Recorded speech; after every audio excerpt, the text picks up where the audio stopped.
worthy proclaim in the presence of many witnesses, and entrust them to reliable people who will be able to teach others also.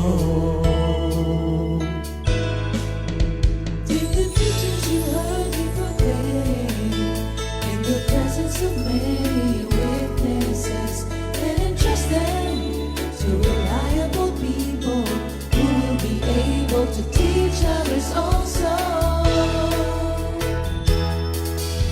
Take the teachings you heard me proclaim in the presence of many witnesses, and entrust them to reliable people who will be able to teach others also. Take the teachings you heard me proclaim in the presence of many witnesses, and entrust them to reliable people who will be able to teach others also. 2 Timothy 2:2. Hallelujah, 2 Timothy 2:2. Praise the Lord. 2 Timothy 2:2.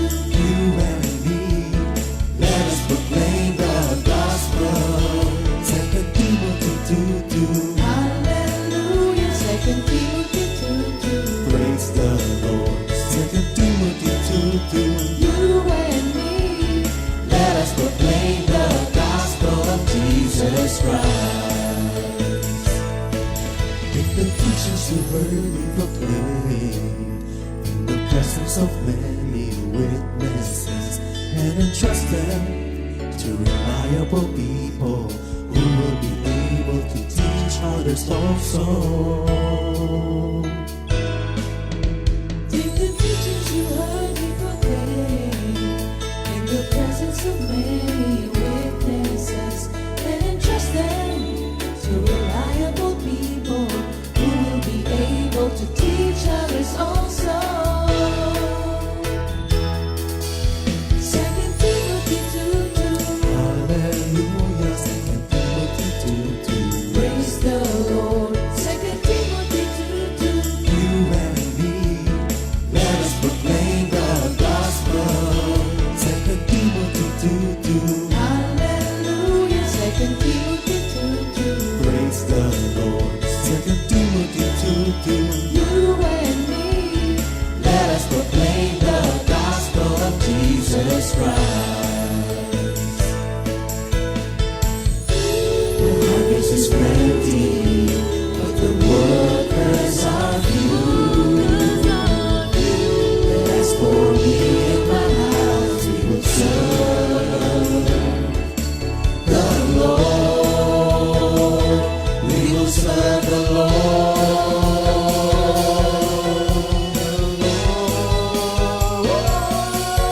2 Timothy 2:2. Hallelujah. 2 Timothy 2:2. Praise the Lord. 2 Timothy 2:2. You and me, let us proclaim the gospel. 2 Timothy 2:2. Hallelujah. 2 Timothy 2:2. Praise the Lord. 2 Timothy 2:2. You and me, Let us proclaim the gospel of Jesus Christ. 2 Timothy 2:2. Hallelujah. 2 Timothy 2:2. Praise the Lord. 2 Timothy 2:2. You and me, let us proclaim the gospel. 2 Timothy 2:2. Hallelujah. 2 Timothy 2:2. Praise the Lord. 2 Timothy 2:2. You and me, let us proclaim, live up His name, delighting the Lord for His goodness. Let us proclaim, live up His name, delighting the Lord for His goodness. Let us proclaim, live up His name, delighting the Lord for His goodness. And He's God.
mapuri, lahat ng kanyang nilikha.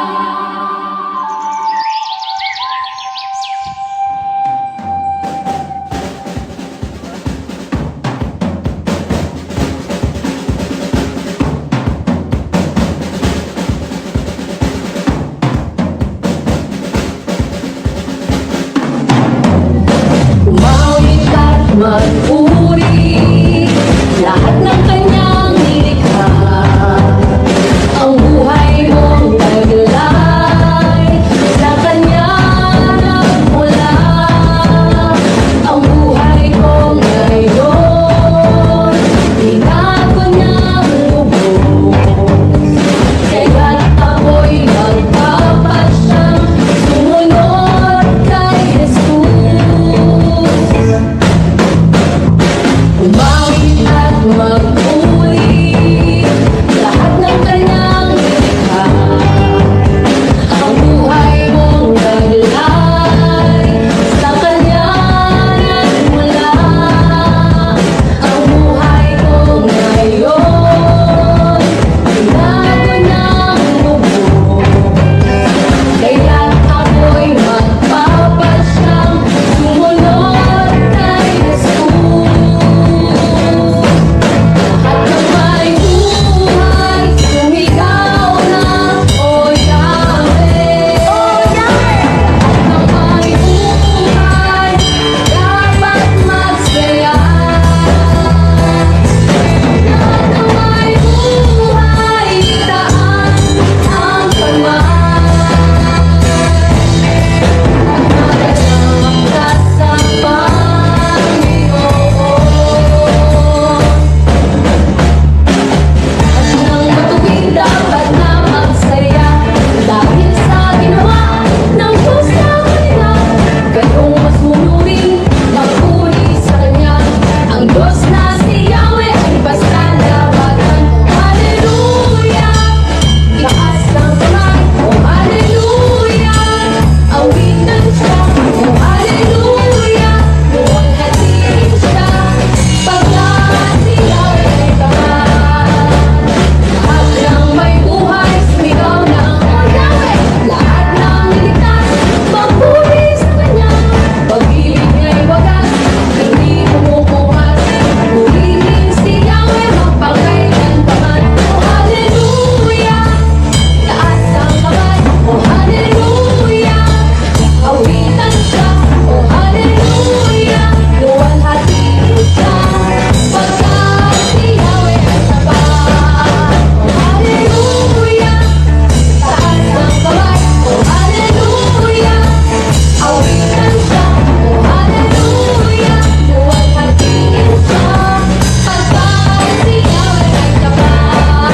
O hallelujah! Taas ang kamay, O hallelujah! Awitan siya, O hallelujah! Luwalhatiin siya, pagkat si Yahweh ay tapat.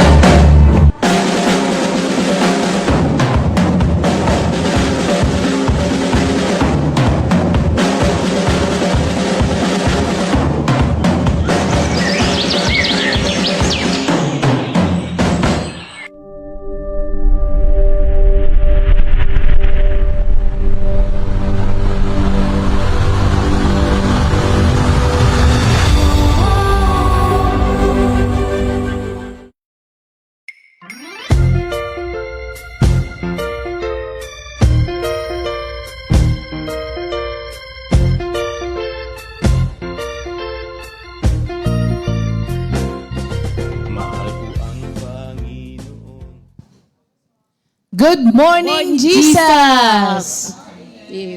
You Lord. Mataas. Mataas ako. Magandang umaga po sa inyong lahat, mga kapatid. Morning, Jesus.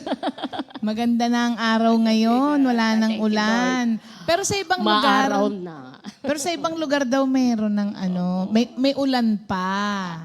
Oo. Kamusta po kayo mga kapatid? Sa lahat po ng mga taga Quezon, Rizal at Laguna, yung mga kahapon sa ibang lugar para naglipar ng mga bubong nila. Kasi nandun pala ang bagyo kahapon. Oo. Nagkalaglagan yung mga bunga ng mga rambutan nila sa San Pablo. Puwera sa bubong, yung mga maliliit pa pero ang dami na, nalaglag na kahapon. Anyway po, yan naman kailangan na rin natin kasi masyado nang mainit. Thank you Lord dun sa break na yan kahapon. Sa mga binaha, sanay naman po tayo dyan, mga kapatid, Oo. Maraming salamat nga pala sa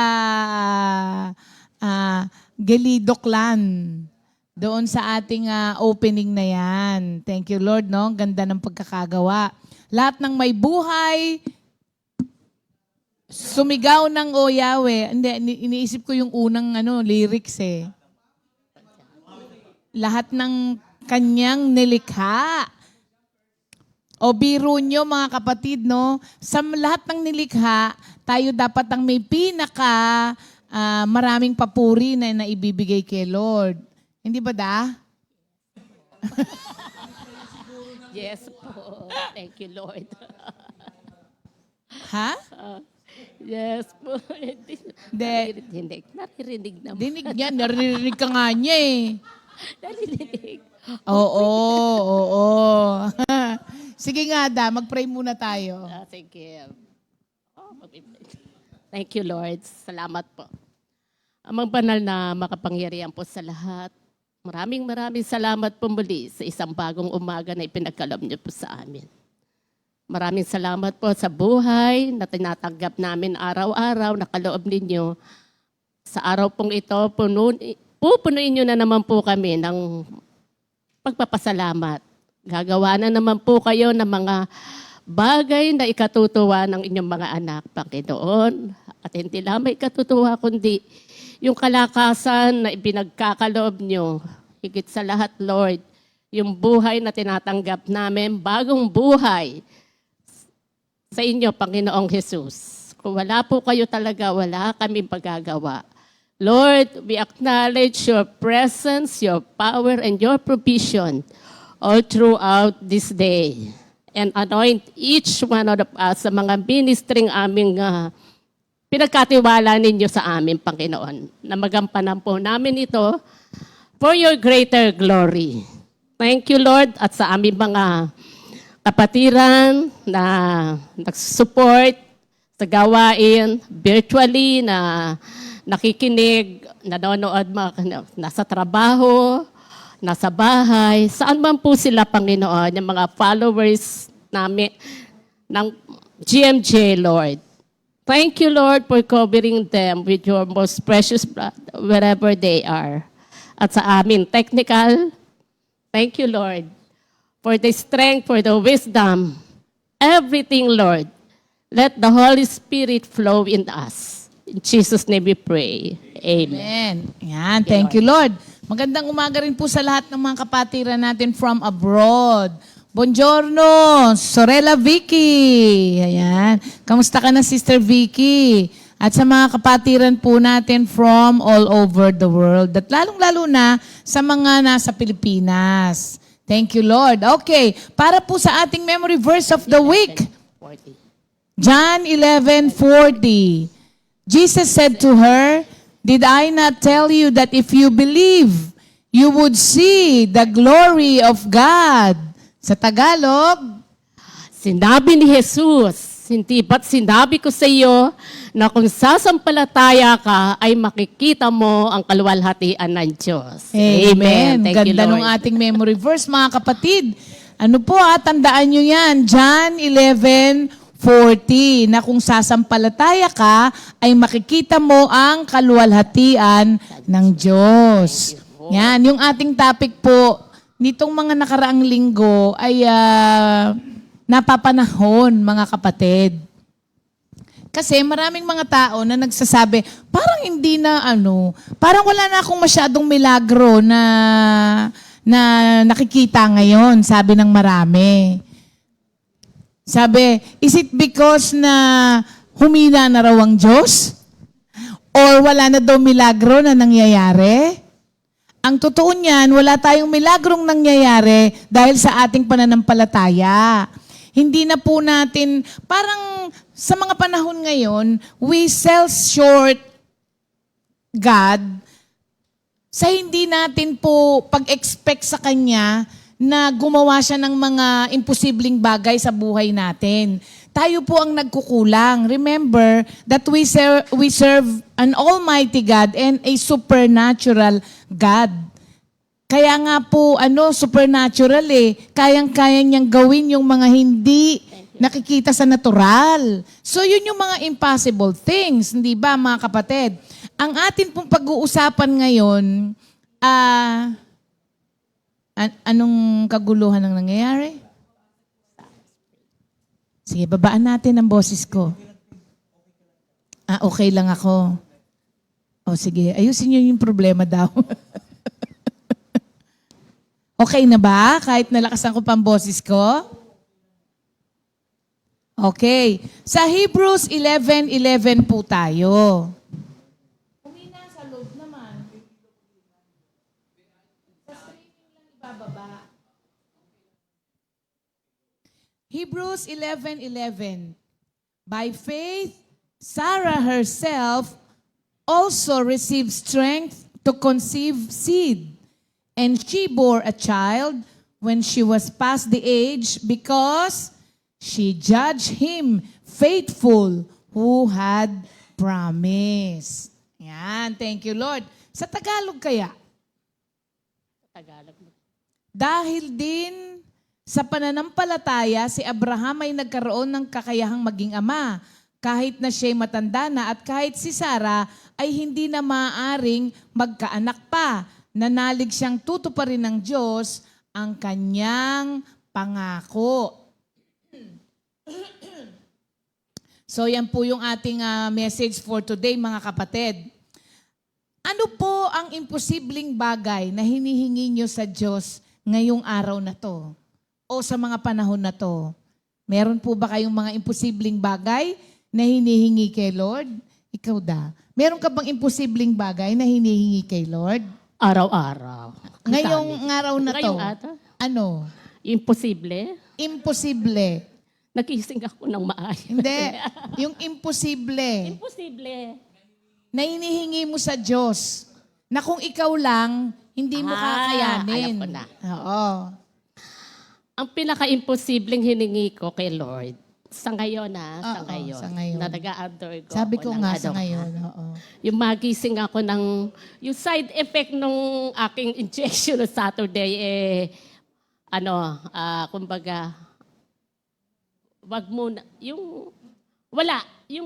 wala akong makitang side effect. Kumbaga, wala akong maramdamang side effect. Meron ba? May naramdaman Wala ka? nga eh. Ang sarap ng tulog ko eh. Ba't ka nagagalit? Imposible yun eh. Tinatanong lang kita eh. Imposible nga eh. Tinatanong lang kita eh. Ba't ka nagagalit?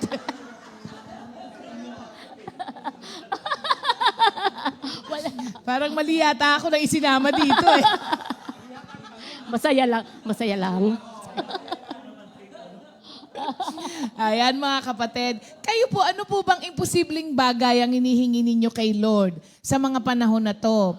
Marami siguro sa atin, imposibleng bagay na hinihingi nila has something to do with their health. Kagaya ni Sister Aida, kagaya ni Sister Sally. Hindi ba? Yung iba naman has something to do with their family. Relationship, hindi ba? May mga pasaway ba kayong asawa? Meron ba kayong mga anak na pasaway?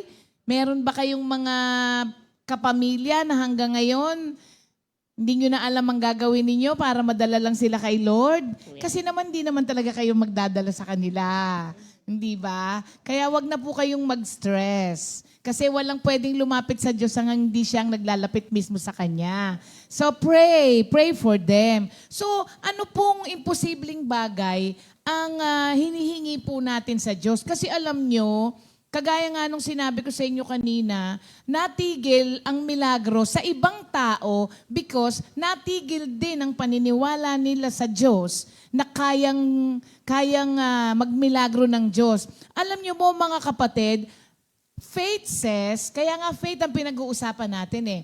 Faith says that God is still in His throne and that He is still very capable of doing the impossible things. Hindi po nagbabago ang Diyos. Siya noon, ngayon, at magpakailanman. Kaya po, alam nyo, ang mga Kristiyano, faith says that Christians ought to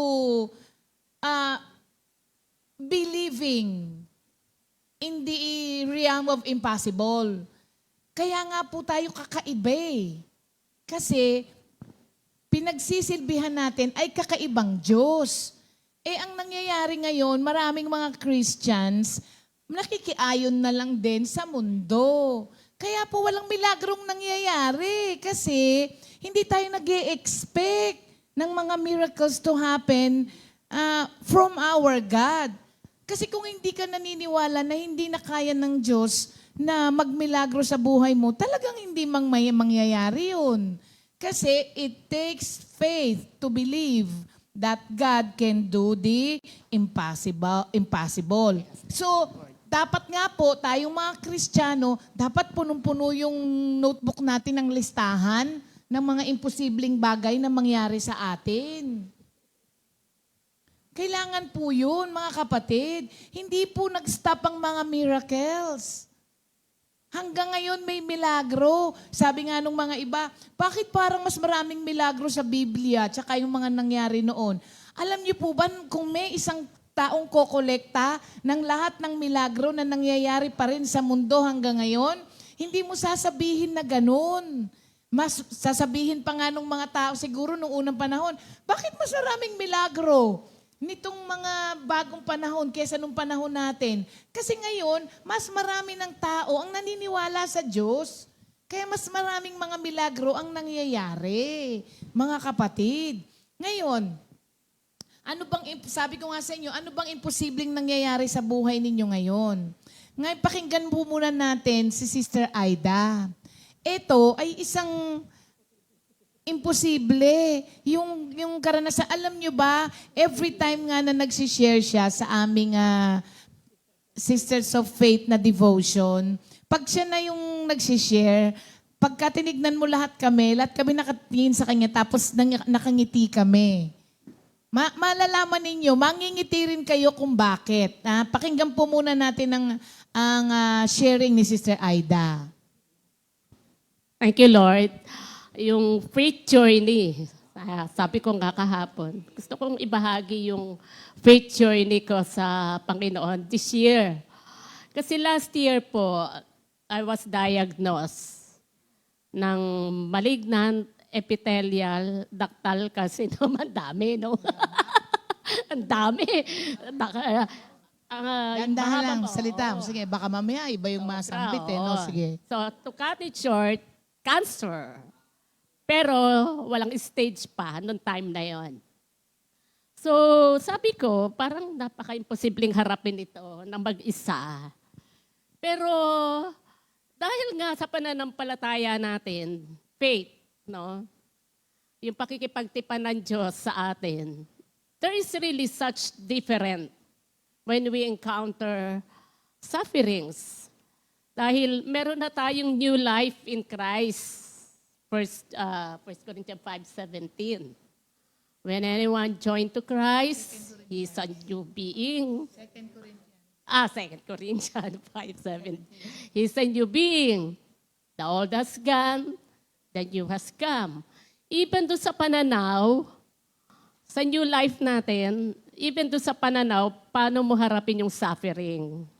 So head on katulad ni Abraham, pinangakuan siya ni Lord, paano posible ito pero kailangan niyang harapin ang katotohanan na yung reproduction organ niya talagang patay na. So sa akin din, abnormal cell. So sino may kaalaman ng abnormal cell na yan? At ipupunta ako dun sa mas expert, kay Lord. So I kneel down before the Lord. Kasi natutunan ko palagi sa truth, sa Word of God, when we suffer Lamentation 3, we should sit in silent patience. There may still be hope. So yung hope na to, kinuha ko sa Panginoon. Hindi hope sa gamot, sa sistema ng pagpapagamot or whatever, kundi immediately kay Lord.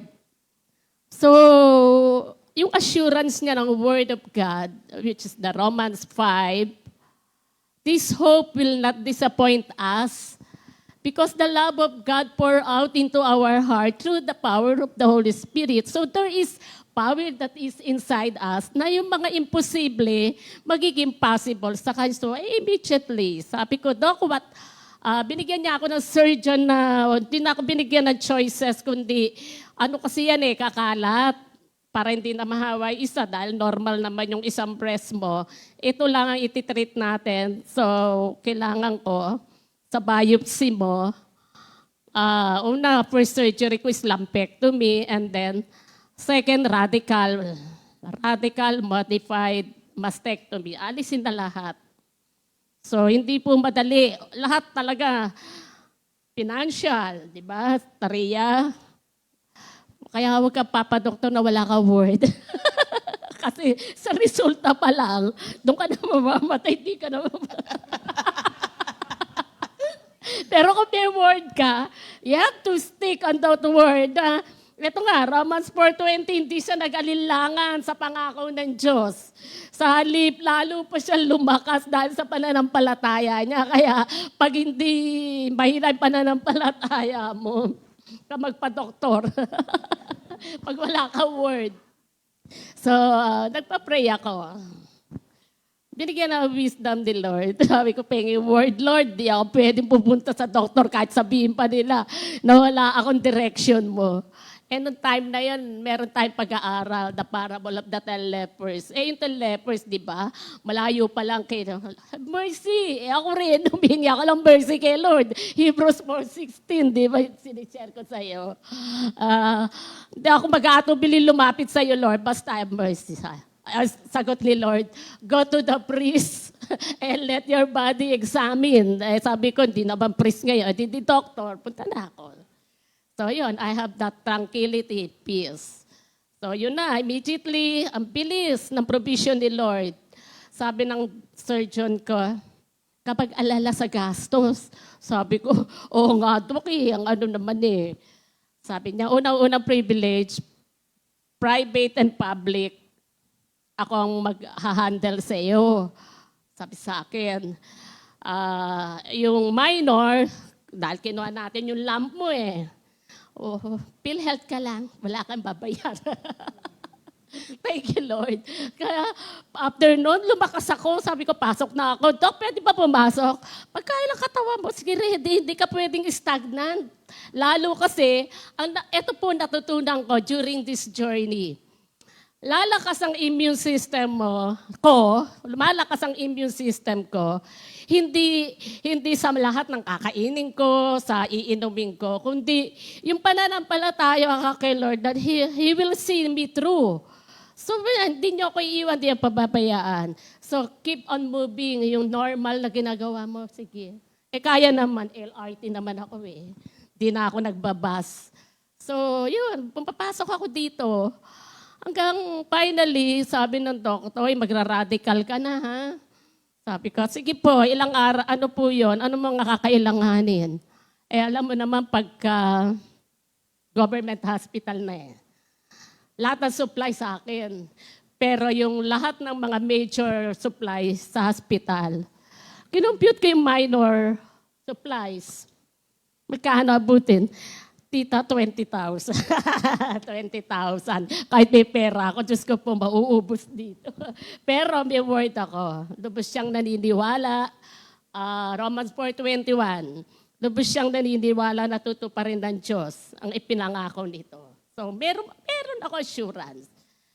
Sabi ko, Lord, magpapa-opera na ako, radical. So, hindi ibig sabihin, hihiga na ako nito. So, ano na naman ang assurance na ibibigay mo sa akin? 2 Thessalonians 5. 1 Thessalonians 5. Basta sabi doon. We are not destined for wrath. Hindi na tayo sa galit ng Diyos pagka tayo ay nagsasuffer. Hindi na tayo subject sa galit ng Diyos or sa judgment ng Diyos when we suffer. But then, sabi niya, we obtain salvation through our Lord Jesus Christ. So whether you are awake or asleep, you are with Him. Sabi ko, wow, more than healing na yun, mga kapatid. More than promise sa akin ni Lord sa akin na, pwede na mamatay. Pero sabi ko, hindi Lord. Sabi mo I will see good times in this present life. So, pakita mo, yung lahat ng mga imposibleng hindi ko na magagawa, kayo na ang gaganap. So, I surrender everything to the Lord. So, nag-mastectomy na ako, nag-undergo na ako, tawag lang ako, papray lang ako dito. Sila yung Pero sabi ko, wag kayong maingay, wag niyo ako i-announce dahil hindi ako nanghingi ng donasyon. Hayaan kung si Lord ang kikilos sa pananampalataya nga para ka humingi pala. So, ganun. Kahit, kinailangan ko daw ng dugo, 4 na tao, kakailanganin ko raw. Binigyan na naman ako ng word ni Lord, 2 Chronicles 16. That I will receive strong support whose heart is fully committed to Him. O sige Lord, strong support. Pero sabi ko, bili na lang tayo ng dugo, ayoko manawagan. Hindi sa pride, kundi gusto kong kumilos si Lord. So tawag uli ako dito, nadala no. Kakaintay namin ng dugo bago ako dalihin sa operating room. Wala, sabi ng doktor, masyado ng tignan na nga lang natin ng niyan, yung hemoglobin. Kasi hemoglobin importante, yung red. Abay, mga kapatid, tumaas. Amen. Hindi na kinailangan Yung dugo hindi dumating. Dugo ni Lord. Natuloy ang operasyon na walang salin ng dugo. Yun. Hindi So, na kinailangan pinakalayan naman yan. salinan. Grabe, masakit daw sa lina ng dugo Hindi ko naman na-experience pa. Pero hindi na ipina-experience ni Lord. So after that, nakakatuwa talaga. Lahat tinutupad niya. Kailangan lang talaga, yung John 11:40, makita natin yung kaluwalhatian ni Lord na ginaganap niya sa buhay natin. Wala na tayo, hindi na tayo. Hindi na natin pwedeng tulungan si Lord dahil new life na tayo. Let everything, Almighty God, He is competent, He knows. Yun. Basahin daw natin yung word mo. Word. Yung 2 Chronicles 16:9, nung nangangailangan ka ng dugo, nagingi siya ng word kay Lord. Ang ibinigay sa kanya, nagmamasid si Yahweh sa buong daigdig upang tumulong sa lahat ng tapat sa kanya. Di ba? Yun ang natanggap niyang Yung word. tulong ko, hindi sa donasyon kay Lord.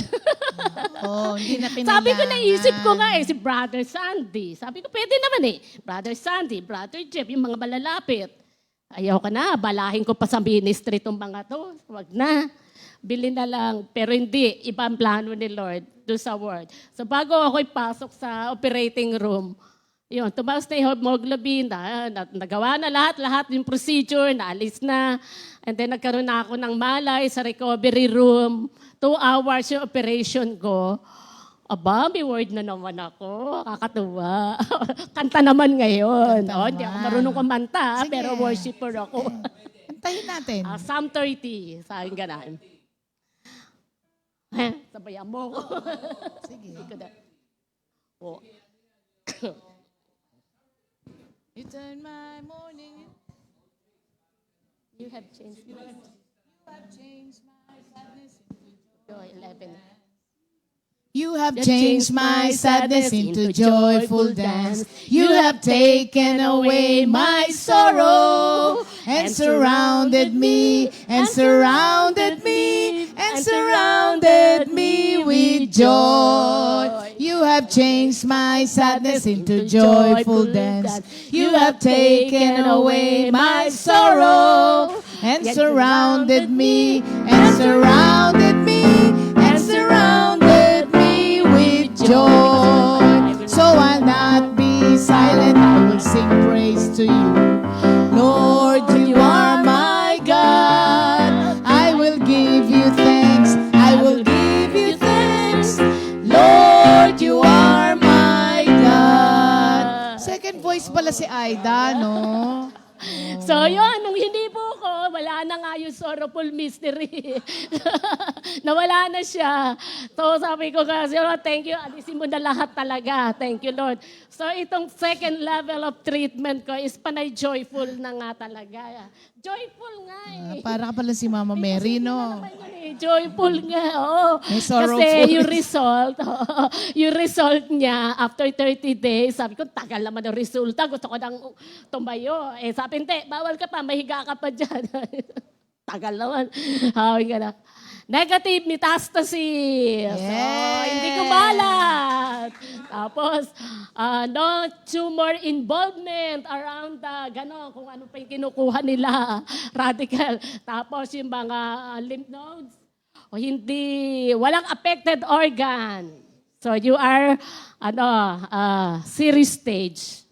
But, may nakita maliit. Zero stage. Series stage. But, sabing gano'n, meron Hindi siya nagagalit pa eh. nakitang 0.6 yan, that will be treatable. Mag-undergo ka ng adjuvant chemotherapy. Chemotherapy, nakakatakot. Sabi ko, nakakatakot to Pengi uli word, Lord. So, binigay niya uli. Isaiah 46 verse 4. Sa ibang version, ang ganda Nilagay ko sa that care and kindness which I had for you from the beginning. Last year yon. I will still continue, never forsaking you, unless you obstinately, willfully cast me off. 46. Willfully. 46. Baka hindi Isaiah. 46. Hindi. Ang Isaiah 46:4, Ayan sa nga senior. Oo, Ito yan yun. yun. Yan yun sa Tagalog. Sa ibang version yun Basta nakita ko lang yun parang contemporary. So yun ang nagustuhan ko kasi Okay. So, para si Sister Nene, may dig siya sa Living Bible. Mana-mana lang yan. Thank you, Lord. So, obstinate, unless, sabi niya doon, unless you obstinately, willfully cast me off. You are my workmanship. Yun dyan. I will preserve and deliver you. Sige, anak, you go on the adjuvant chemotherapy. I will preserve all the organs of yours. Preserve. Tingnan mo yung skin ko, hindi nagtutuyo. Effect ng chemotherapy, Nasusunog ka, nagda-dry. Oo. Tama siya. Hinihipo sa akin. Ayan Lord, thank you Lord sa katapatan mo. Ginaganon ko si Lord lagi. Thank you Lord. Nakaport, adjuvant chemotherapy. Kasi hindi madali po ang chemotherapy. Hindi pa pastorapy, no? Hindi po madali ang chemotherapy. Maraming ayaw ng chemotherapy. Kasi kasi dalawang IV ako intravenous ba tawag doon? Oo. Sabi nga niya, atay, akala ko ba injection ka lang? Hindi. Intravenous ako, dalawang cancer medicine. Yun yung sa isang malignancy, tsaka sa kasi malignant nga. Then, meron akong oral. At the following Saturday, may injection ako. Mga kapatid, sa isang session, 20,000 ako. Pero wala po akong binabayaran. Pinatunayan na naman ni Lord. Ayun na, minimal lang mga supplies na hinihingi ko sa iyo. Thank you, Lord. Hinihingi ko sa iyo. Kami yung dalawang tao dito. Walang iba. Hinihingi ko kay Lord, pambili ng prutas. Thank you, Lord. So, ang pinatunayan sa akin ni Lord dito, ang pag-asa natin, ilalagay natin sa Panginoon. Whatever happened. Yung si Sarah nga, meron siyang tranquility, spirit of tranquility. Yung peace ni Lord na nasa atin, yung new life natin kay Lord, yan ang maghahatid sa atin. We are already healed. Tapos niya sa akin, healed ka naalis na nga yung physical mo. Hindi ka naman namin pwedeng pabayaan of coming back yung mga maliliit na ganyan, yung mga microscopic. O dito na ako magtitiwala na ako dun sa the invincible God. God Almighty who is capable of doing things sa mga bagay na kaya ako nagpapasalamat sa Panginoon na ang sikreto talaga po ng ating buhay. Sabi ko, kung cancer, pag namatay tayo, hindi siya talo kasi namatay tayo physically. Matatalo Physically. lang natin siya araw-araw. Yung walking with Jesus. Intimately, cherishing the Lord every day. Worship, ito nga, sabi ni ano. At siya'y nagpuri sa Diyos. Amen. Whether you are plenty, you are none, buhay na natin to. Kaya may kanta pa isa. Sige. Kaya puno-puno ka lang worship. Di ka. Kasi kinumpleto na ni Lord. Kaya pag may pera ako, sige, bigay. Bigay para mami. One. Hindi ka na makakakita Ng buhay tulad nito, wala nang ibang magbibigay maliban sa Diyos. Oh, Hindi ka na makakakita buhay tulad nito, wala nang ibang magbibigay maliban sa Diyos. Okay saya, okay sigla, kompleto ka sa buhay mong dala. Okay saya, okay sigla, kompleto ka sa buhay mong dala. Wala nang ibang magbibigay ng buhay tulad nito. Kaya nga after Maliban chemotherapy. lamang sa Diyos. Kaya nga pag after chemotherapy. Maliban lamang sa Sa'yo. Diyos. Kaya nga after chemotherapy, naka-4 na ako eh. Parang kaming dalawa lang nag-uusap eh. Oo. Sama natin Parang sila. kami lang. Sige. Kaya nga, after chemotherapy, malakas ako mga kapatid. Malakas kumain, malakas matulog, malakas kinabukasan, fellowship. Pagdating ng Monday, pasok na ako. Wala yung kagalingan. Araw-araw yun. Di ko nahintayin yung matapos yung 8 cycle para hindi maging normal yung buhay ko. Amen. Dahil andyan si Lord. Amen. Amen. Thank you, Lord. Ayan, thank you, Lord. Ngayon, mga kapatid, malaki ba ang problema nyo? Pero pagka nakita mong mag-share Sister Aida, parang hindi siya nagkikimo, parang wala siyang cancer. Nakita niyo ba panay ang tawa niya? Anong isang napansin niyo sa kanya? Lagi siyang may word. Yung kanina, hindi naman po niya sinabing huwag kayong pumunta sa doktor. Kasi may word nga siya na pumunta. Ang sinasabi niya, huwag kayong pumunta sa doktor nang wala kayong word. Kasi ang mangyayari talaga, hindi dahil sa hindi magandang magsalita ang mga doktor ha, kung hindi, ang doctors pag tumingin sa'yo, dalawa lang ang news niyan. Good news and bad news. Kaya niya sinasabing huwag kang pumunta sa doktor nang walang word kasi kung anumang news ang matanggap mo, ready ka kasi nauna na si Lord sa'yo. Ganun ang nangyari sa kanya. Kaya kahit sabihin sa kanya na may cancer ka, hindi bad news sa kanya kasi nauna na yung word ni Lord sa kanya. Hindi ba? So, bago tayo bumati sa may birthday, meron akong kanta naman sa'yo, Da. Meron akong kanta para sa'yo. Dapat ito na yung kinakanta mo. Oo. Hinintay pa natin si Arnold eh. Oo. Magmamadali, may prayer meeting yata si Aide. Thank you, Lord, for the new beginning. You gave me a new life and strength to go on. Hold me tight, be my guide, 'cause from now on, I'll live a new life. Lord, how great is your love for us. I'm healed because you never abandon your child.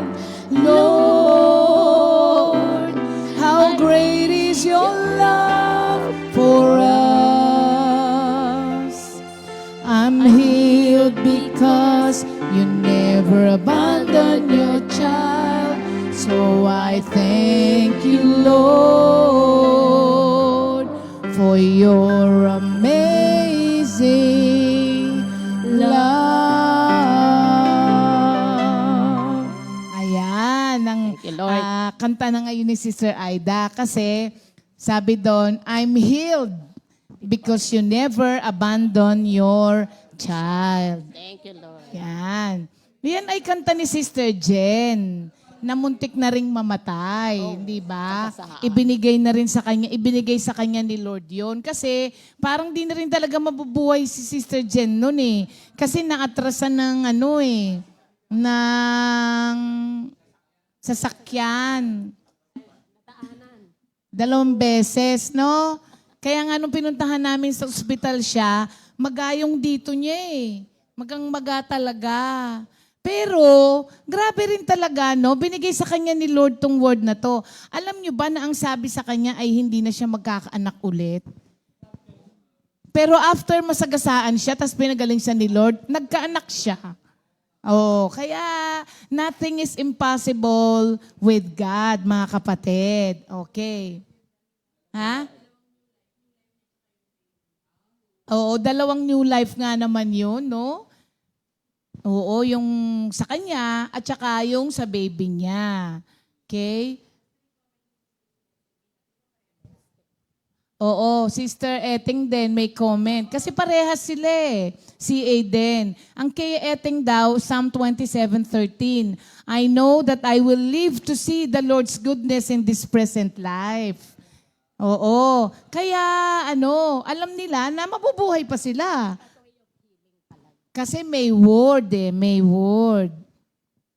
Tapos after ng operation, before the operation daw yon. After the operation, Psalm 118:17 naman, I will not die. Instead, I will live and proclaim what the Lord has done. Sa kanya, without chemo and radiation. Ang kay Sister Hindi siya Eteng. nagpakimo. Oo, hindi siya nagpakimo. Inopera lang siya. So yun po mga kapatid, kung ano man po ang imposibleng bagay na hinihingi nyo sa Diyos, lakihan nyo na mga kapatid. Kasi ang Diyos ay nasa trono pa rin niya. At kontrolado pa rin niya ang lahat ng bagay. Amen. So bago po tayo magpatuloy kay Sarah, bumati muna tayo sa mga may birthday. Happy birthday kay Sister Gemma Balester ng ating Los Baños Outreach. At kay Brother Ferdy Manuntag ng Kapas.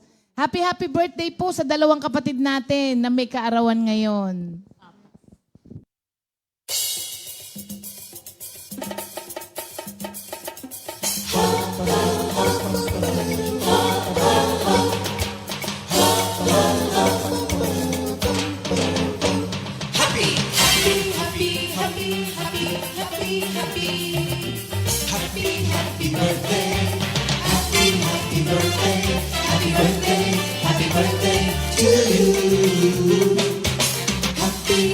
Anniversary, happy anniversary, happy anniversary. Happy anniversary. May the good Lord doesn't leave you, may the Lord's light shine upon you. Happy anniversary to you. Happy birthday to you.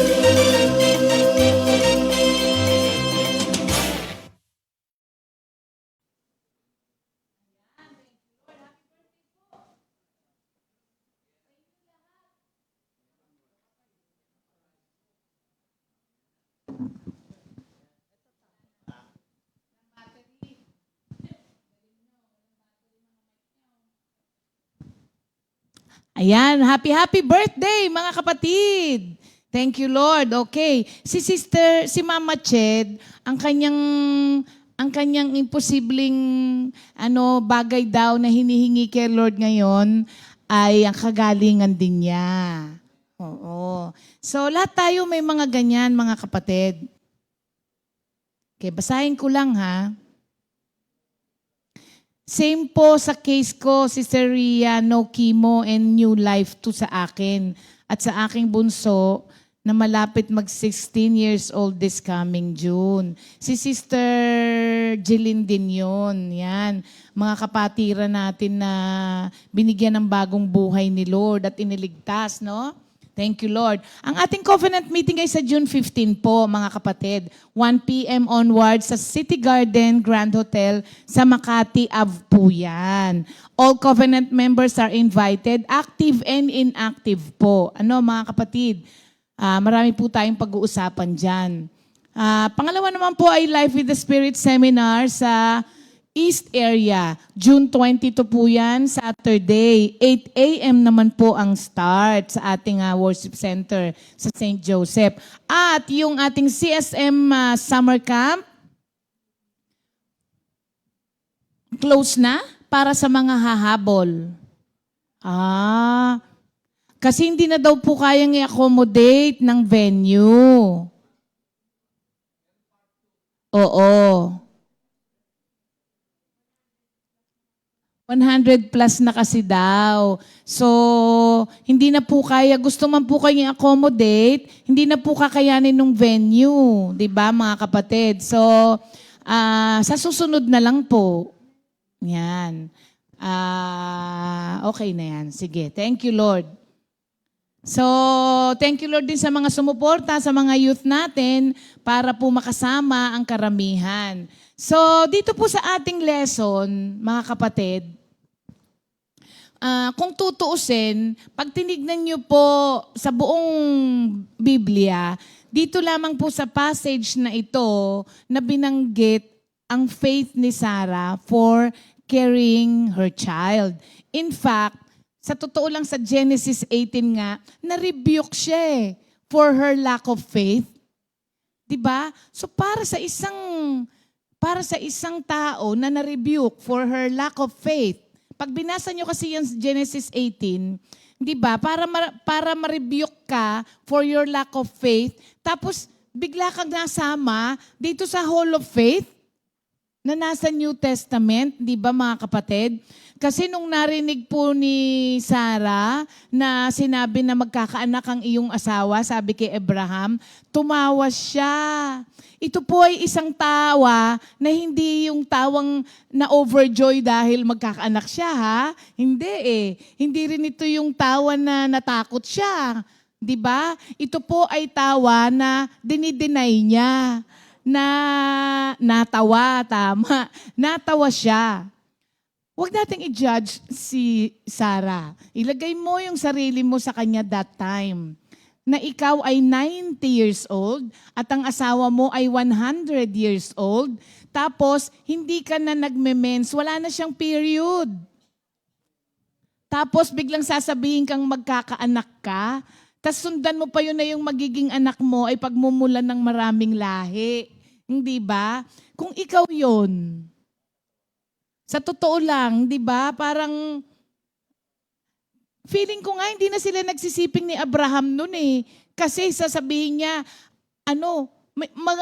may experience ko pa ba yung pleasure noon? Sabi niya gano'n, hindi ba? So, talaga pong tumawa siya rito, mga kapatid.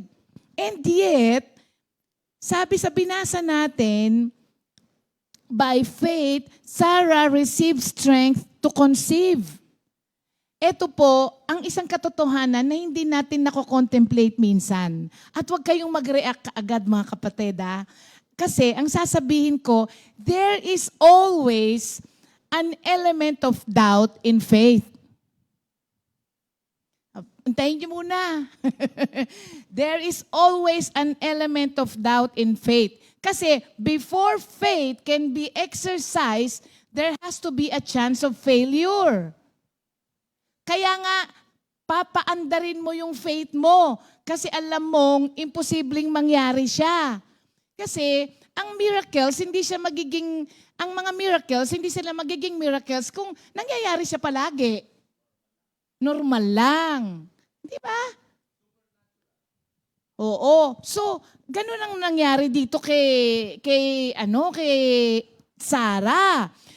There has to be a possibility of failure kasi kung hindi, there is no need for faith. Nakuha po natin. So, okay na kayo doon. Agree na kayo doon. Agree na kayo doon. Kasi alam nyo, sa Mark 9:24, sinabihan din yung tatay na napoposes yung anak niya ng evil spirit, di ba, simula nung bata. Tapos hinihingi niya kay Lord na pagalingin yung anak niya. Sabi sa kanya, and straightway, the father of the child. Kasi sabi niya, paski yung mga disciples, pagka binasa mo naman sa Matthew, same story, hindi ba? Sa Matthew 17, sabi nila, bakit kaya pagka kaming nagpapalayas, hindi lumalayas? The same way, sinabi nung tatay din sinabihan ni Lord yung tatay that you have faith. Sabi niya, mangyayari ang imposible, sabi niya sa tatay niya. Anong sabi nung tatay? Sabi niya, Lord, I believe. Help my unbelief. Pero sinagot pa rin ng Diyos ang panalangin nung tatay. So, sabi niya, naniniwala ako. Pero tulungan mo ko dun sa unbelief ko. Kaya may milagrong nangyari. Kasi yun nga yung explanation kanina. There is an element of doubt in faith. Kaya kailangan mong yung faith ang pagganahin mo. Kasi kung ikaw lang, kaya nga sinabi mo, milagro lang yan, kaya nabuhay yan eh. Ba't natin sinasabi yun? Kasi imposible na siyang mabuhay. Pero nabuhay siya, kaya sinasabi mong, milagro na lang yan. Kasi para sa'yo, imposibleng mangyari yan. There is the doubt. Pero nangyari, mga kapatid. So, sinabihan din ni Lord ang disciples sa Matthew 17 na ang sabi, verily I say unto you, if you have faith as a grain of mustard seed, sabi niya, you shall say unto this mountain, remove. Sabi niya, and it shall be removed and nothing shall be impossible unto you. Alam naman ng pinakamaliit na seed, yung mustard seed, hindi ba mga kapatid? Yun ang may pinakamaliit na seed, ang mga mustard. So sabi niya, if you have faith the size of just one grain of mustard, pwede mong hingin na yung mga imposible. So ang lesson natin dito, do not use your lack of faith as an excuse to miss the impossible. Yun ang nangyari kay Sarah. Diba that time, wala siyang faith na mangyayari sa kanya yun. Pero hindi niya hinayaan na yung lack of faith niya na yun, mamiss niya yung impossible. Kaya nga nung sinabihan siya na, is there anything impossible to the Lord? Yun, naniwala na siya doon, mga kapatid. So, isa pa pong lesson na makukuha natin, yung ating mga past experience will not define our future. Hindi dahil sa that time wala siyang faith, forever na siyang walang faith. Ang totoo niyan, sinabihan ng marami na ang mga babaeng Kristiyano, dapat si Sarah ang pinaka-emulate nila sa pananampalataya at sa pagiging godly. Hindi ba, mga kapatid? So, wag po nating gamitin yung lack of faith natin as an excuse to miss the impossible. What you have to do is bring that unbelief to God at hingin mo sa Diyos na palaguin yung pananampalataya na meron ka kahit na maliit lamang siya. So, minsan kasi, masyado po nating wino-worry yung ating little faith. Na wala na tayong nagagawa, kasi malit na yung pananampalataya ko Huwag ka masyadong mag-worry doon. Kasi kapag yun ang nag-focus ka doon, i-glide ka niya into kahit maliit na pananampalataya, dalhin mo kay Lord. Sasabihin mo, Lord, yun, kagaya nung sinabi nung tatay, sabi niya, I believe but help me with my unbelief. Naniniwala siya. Hindi siya hindi naniniwala kasi sabi niya nung una, I believe. But help me with my unbelief. Ibig niya sabihin, hindi enough yung faith ko na meron ako sa'yo. Pero meron siyang faith. Maliit nga lang. So, wag ka na pong mag-focus doon. Kasi kapag ka nag-focus ka doon sa less faith mo, igaglide ka nito papunta sa unbelief. Ang gawin mo, dalin mo siya kay Lord. So, wag pa po natin gawing excuse yun, ha, mga kapatid. Kasi si Sarah nung una, natawa rin siya. Pero nung sinabihan siya na, is there anything impossible to the Lord? Di ba, naniwala siya, kaya pinagpala naman po sila. Pangalawa, na makikita rin natin dito sa buhay ni Sarah, wag po nating hayaan na yung pagdaan ng panahon sa atin, i-discourage yung faith natin. Remember, nung pinangakuan sila, 25 years after, saka po nangyari yun. Kaya nga, hindi ba parang nag-fail na naman siya doon? Kasi parang ang nangyari, pinangakuan. O sige, sabi niya, ako pala yung magiging yung palang nasa sidap pupunan ko ang magiging ama ng maraming lahi. Kaya lang, ilang taon na. Alam nyo, hindi ba na-share ko nga rin sa inyo na ganyan na ilang taon na na parang hindi mangyayari. Pag hindi ka nang hawak sa salita ng Diyos, tama si Sister Aida, kung pupunta ka at lalabas ka sa mundo, kailangan may word ka. Kasi alam nyo, yung nangyari rin sa amin yan, na sabi, dapat, kasi nga, nakabase tayo palagi sa orientation ng mundo na dapat may anak ka. Hindi ba? Sa amin, nagkaroon na rin kami ng ni Pastor Jan. Okay naman kaming dalawa na kahit nawala, ang sabi nga namin nung una, di kung yan ang will sa atin ni Lord, di yan ang will ni Lord sa atin. Pagka naman gusto niya tayong magkaanak, di ririgaluhan tayo ng anak. Kaya lang, maaring si Sarah, nakakarinig din ng ganyan nung mga panahon na yon. Kaya parang ang nangyari, parehas din ang nangyari sa amin ni Pastor. Magpatingin na nga, naririndi na ako sa sinasabi ng mga tao. Ang nangyari, nagpatingin nga kami. Di ba? Okay naman daw ako. So yung kay Pastor, mababa daw yung sperm count niya. Tapos ang nangyari, nung binigyan ng gamot ng doktor, mali naman pala yung gamot na binigay, pambabae pala. Yung ibinigay sa kanya. Kasi ang akala yung urologist kasi, may OB-GYN na asawa. Na nung kinakausap na kaming dalawa at pinrescribe ng gamot si Pastor, siyang pasok nung asawang babae. So sabi ngayon nung ano binigay mo sa kanya, Han? Ay, bigay mo yung ganito sa kanya. Sabi niya ganon. Thinking na ako ang may problema. Ito namang asawang lalaki, yun ang ipinrescribe. Di ba? Ngayon, after ilang months na iniinom niya yon, biglang sabi niya sa akin, sabi niya, ayoko na niyan. Sabi niya, hindi ko na iinuman yan. May word akong tinanggap kay Lord. Hindi tayo magkakaanak dahil dyan. Sabi ko, okay lang sa akin, no problem. So, umistop siya nang inom na nung gamot na yon. After mga ilang months, na-assign kami sa Makati Session Hall. Yung pinaka-head nila doon is OB-GYN, si Miss Eve nung time na yon, pinaka-head nila. Sabi niya, ba't wala kayong anak? Ganito, wala pa kayong anak eh. Usual, yun ang kinarindiri namin. Ay, kasi ganito po.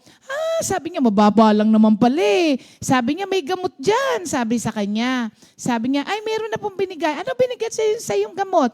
Sabi niya, Clomid po. Nagtawanan silang lahat. Tas bakit po? Sabi namin. Sabi niya, Pastor, buti na lang, di ka nabuntis.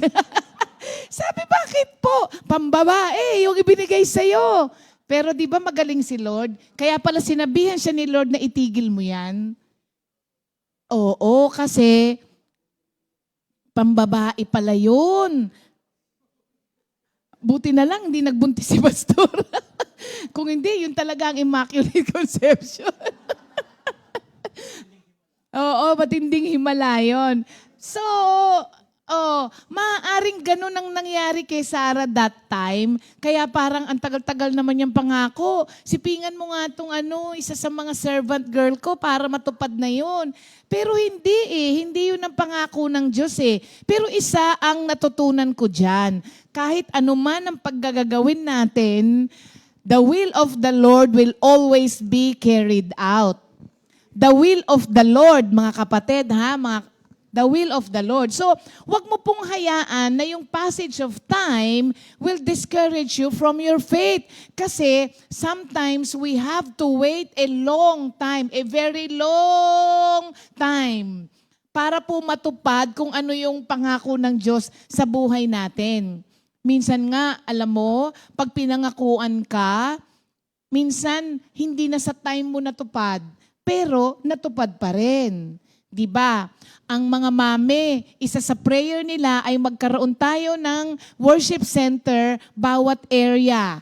Hindi ba? Hindi man natupad sa time nila na nabuo, pero kahit wala na sila, tinupad pa rin ng Diyos. Pero mga kapatid, ito po ang ating tatandaan. Hindi lahat ng hihilingin mo, gagamitin mo yung word na to, natuto pa rin ng Diyos lahat ng imposibleng bagay na gusto mo. Remember po, si Sarah at si Abraham ay nag-hope because pinangakuan sila ng Diyos. Minsan, gumagamit tayo ng word para mag-suit doon sa kalagayan natin. Be sure mga kapatid na word ni Lord sa'yo yan. Nangyari rin kasi yan sa amin. Kasi that time, nape-pressure na ako. Di sabi ko, Lord, bigyan mo naman ako ng word. Nagpe-pray ako. However, karubdob, yung ating minsan na paghingi ng word kay Lord, hindi mawala sa atin na maghahanap tayo ng word na magsusut doon sa gusto natin. Di sabi, anong word mo? Sabi sa akin, nagbasa ako, tas nakita ko yung word ni Sarah. At the right time, I will come back and Sarah will have a son. Sa ibang version nakalagay, 9 months from now, you will be holding a son in your arms. Sabi ko, word ni Lord sa akin yon. Tandaan nyo to, pag word ni Lord sa iyo yan, matutupad yan. So, hindi natupad sa akin. It means, ako lang ang may gusto nun. Nagbilang pa ako ng 9 months. After 9 months, di pa rin ako nabuntis. Sabi ko, baka naman after 9 months, tsaka ako magbibilang ulit ng 9. Doon ako nag-start after 9 months. 56 years old na ako ngayon, wala pa din. Ha? Baka pag 90 years old na ako, tsaka ako magbubuntis. Oo. Oo, mga kapatid.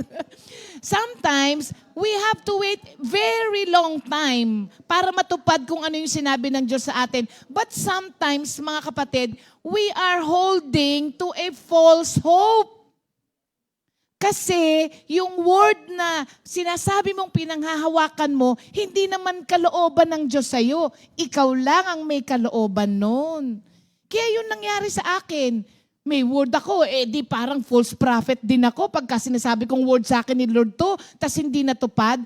Kasi pinipilit kong umakma rin yung salita na tatanggapin ko doon sa sitwasyon ko kasi may gusto akong mangyari.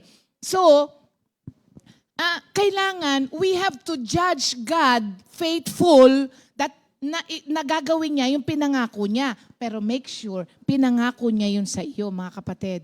Kasi nagsimula ang hope nila sa isang pangako. Pwedeng magalit si Abraham at saka si Sarah kay Lord kung after silang pangakuan, hindi tinupad, hindi ba? Pwede. Kaso, ginudge ni Sarah na ang Diyos na nagsabi sa kanya ay faithful at tutuparin yung pangako niyang yun sa kanya.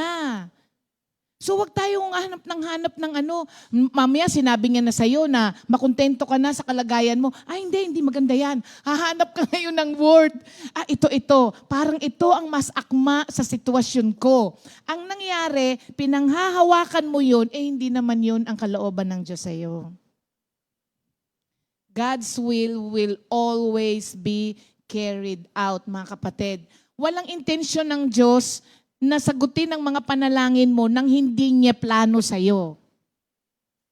Tandaan po natin yon. Kasi gamit ng salita ng Diyos na hingin mo lang kahit anong iyong maibigan na ito'y pagkakaloob sa inyo. Alamin mo muna kung ito'y kalooban ng Diyos para sa'yo. So, kapag may word kang pinangahawakan tapos hindi naman pangako ng Diyos sa'yo, huwag kang magagalit kapag hindi sinagot ng Diyos yun. So, kay Sarah, may pangakong pinanghawakan. Si Sister Aida, may mga pangakong pinanghahawakan. At nakita naman natin, every promise na ibinibigay ng Diyos sa kanya, tinutupad. Nangyayari talaga sa kanya. So, yun talaga ang kalooban ng Diyos sa kanya. Ngayon, may ipinangako sa iyo. Kaparehas ni Sarah, may ipinangako sa kanya. Ang Diyos, panampalatayanan mo yun. Kasi maaaring may ibigay na pangako ang Diyos sa iyo. Pero kung hindi mo naman paniniwalaan, hindi siya matutupad. Or matupad man siya, kagaya kay Sarah, may ginawa ka ng pamamaraan para tulungan mo siya. Pinipreempt mo yung time na inilatag na ng Diyos. Pinipreempt mo, kaya kapag hindi siya natupad dun sa gusto mong time, alam mo ba mga kapatid, kung ako nagpilit, meron akong word na sabi ko, Lord, sabi ko pa sa kanya, eto nga, buti na lang si Lord, no? Yung magaling sumagot. Sabi ko, Lord, sabi mo 9 months from now. Sabi ko, 9 months na, hindi pa. Tapos nagbilang ulit ako. Sabi ko, ilang 9 months ba? Bibilangin ko. Alam mo, sabi sa akin ng Diyos, every time is right time for you, but it's not yet my right time. Kadalasan, ganun po tayo. Ngayon, alam nyo, napatunayan ko na wala naman pala sa anak lamang ang kaligayahan ng mag-asawa. Ang totoo, I can proudly say, proudly hindi pride, kung hindi, natutuwa ako na yung relationship ngayon namin ni Pastor is more than the relationship of couples who have children. Napatunayan ko na hindi lang pala sa anak ang ikaliligaya ng mag-asawa. Kasi kung ang kaligayahan niyo pong mag-asawa ay nakasalalay sa anak niyo lamang po, paano kung hindi kayo magkaanak? Hindi na kayo maligaya? At papaano kung umalis na ang mga anak niyo sa poder niyo, hindi na kayo maligaya? Kasi ang basihan ninyo ng kaligayahan bilang mag-asawa ay mga anak ninyo. Di po ba? So, mabuti ang Diyos at napakagaling niya. Alam niya po mga kapatid. Kasi nga, nakalatag na yung plano niya sa atin. So minsan may plano siyang ibinigay sa iyo, ayaw mo naman paniwalaan. Kailangan maniwala ka. Otherwise, iikot ka kagaya nung kay Sarah. How many people surrounding Sarah have suffered because of her failure na maniwala? Di ba? Nag-suffer si Ismael. Nag-suffer yung nanay, si Hagar. Di ba? I'm sure nag-suffer din dun si Abraham. Hanggang ngayon, yung lahi ni Ismael, nagsasuffer pa din. So, oo, binless din nga sila. Binless nga rin siya. So, meron kasing long-term consequences yung mga ginagawa po natin. Kaya let us be careful mga kapatid. At alam nyo ba, minsan sa mga consequence na yan, hindi lang tayo lang ang may kasalanan, pero may ibang nagsasuffer because of our nagawa. Diba mga kapatid? Pero napakabait ng Diyos kasi hindi dinefine yung future ni Sarah nung kanyang mga unbelief. Naganap pa rin ang kalooban ng Diyos sa kanya at alam ko, between the time na tumawa siya hanggang siya ay binigyan ng anak ng Diyos, so much has happened. Parang sa atin, noon yung unbelief natin, parang ako na lang, tatay ko, mapupunta kay Lord? Parang lagi ko pa, excuse me yung sinasabi ko, pag nagmilagro Diyos ng incheck, parang ganun ang lagi kong sinasabi nung mga panahon na yun, hindi ba? Ang ibig kong sabihin, napaka-imposible na mangyari yun. Pero bakit nangyari? Di ba? So, ino-honor ng Diyos yung mga unbelief natin, like Sarah that time, alam niya Tingin nyo ba, hindi alam ng Diyos na may unbelief si Sarah kahit nasabihan niya? Of course, alam niya. Siyang may gawa sa atin. Kabisado tayo ng Diyos. Alam niya lahat. Pati mga damdamin natin. Kaya huwag kayong mahihiya kay Lord at huwag kayong, parang si Sarah, di ba, naglihim pa.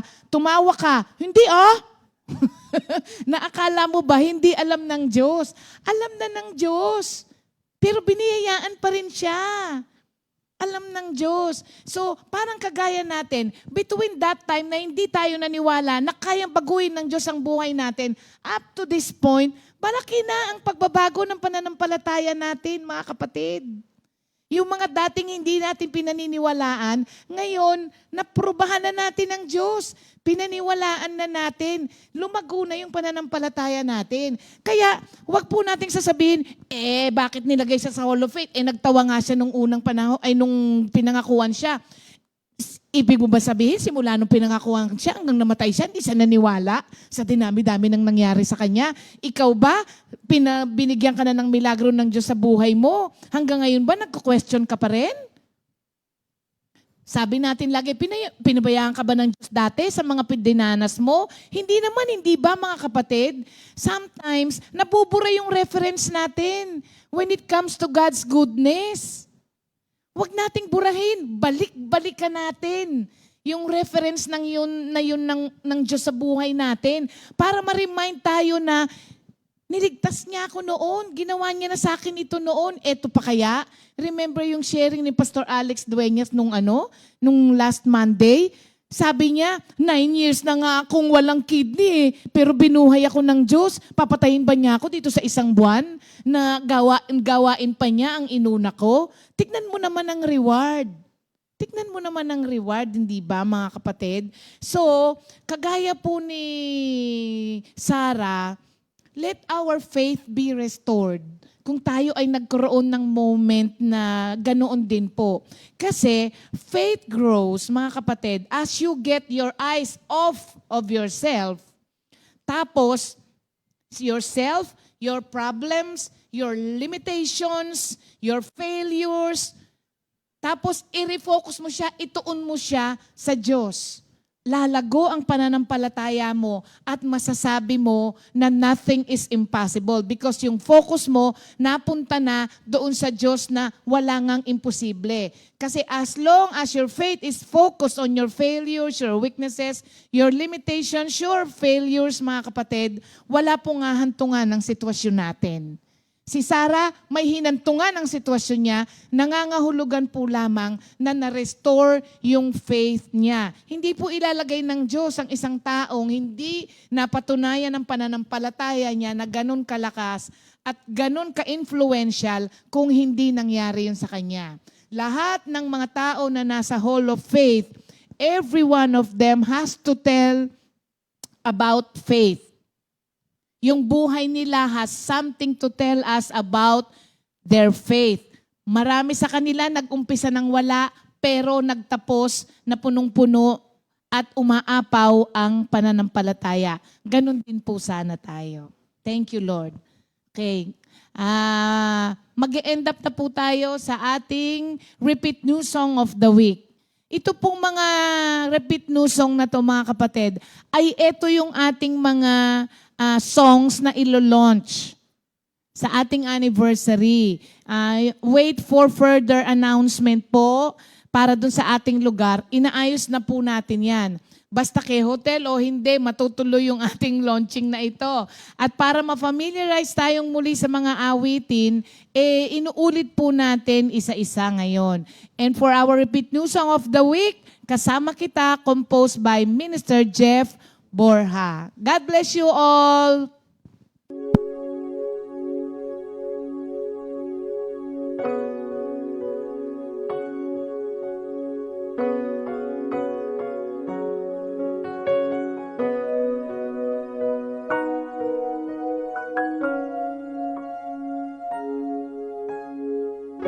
Anumang pagsubok, anumang suliranin, di ako mangangamba pagkat kasama kita.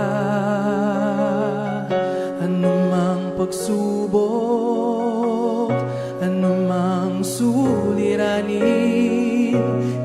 ako matatakot pagkat nariyan ka sa piling ko. Yahweh, Yahweh ang iyong pangalan. Yahweh, ikaw ang aking kalakasan. O Yahweh, tunay kang maaasahan. O salamat sa pag-ibig mo.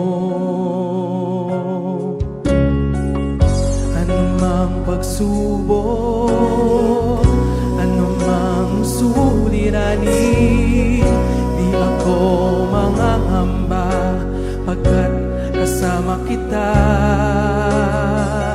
Anumang pagsubok, anumang suliranin, di ako matatakot pagkat nariyan ka.